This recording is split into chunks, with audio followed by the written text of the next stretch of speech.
J'ajoute que j'aimerais bien qu'une enquête soit faite sur qui finance le comité Adama Traoré. C'est quand même incroyable cette affaire. Ça fait 4 ans qu'ils payent, les avocats. D'ailleurs, ils portent plainte contre tout le monde. Hein. Dès que vous les critiquez, peut-être que là, ils vont porter plainte contre moi. Hein. Dès que vous les critiquez, ils portent plainte. Donc ça coûte cher tout ça. Ils organisent des manifs monstres. Beaucoup des t-shirts, il y a des podiums, il y a des transports, etc.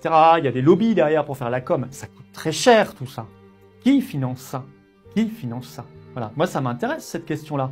Est-ce que c'est les mêmes que ceux qui financent Black Lives Matter aux États-Unis? Vous savez que Black Lives Matter, la fondation Ford y a mis 100 millions de dollars.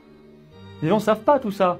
On fait pas la révolution. Moi, je les ai vus avec leurs petits points là, levés à l'américaine, les Adama Traoré, à nous dire Black Lives Matter avec leur slogan écrit en américain. Ils croyaient faire la révolution.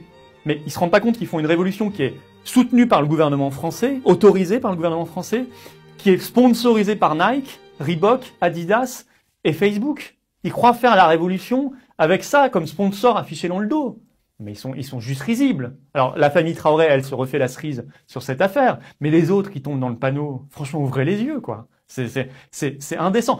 Au même moment, je vous signale, où il y avait cette manif tolérée parce que Castaner était ému aux larmes par cette affaire qui t'amène au point de vouloir mettre un genou à terre. Je vous signale que 9 gilets, pas des gilets jaunes d'ailleurs, enfin gilets jaunes et pas que, 9 citoyens français, 9, manifestaient pour le Frexit devant le siège de la Commission européenne, boulevard Saint-Germain à Paris.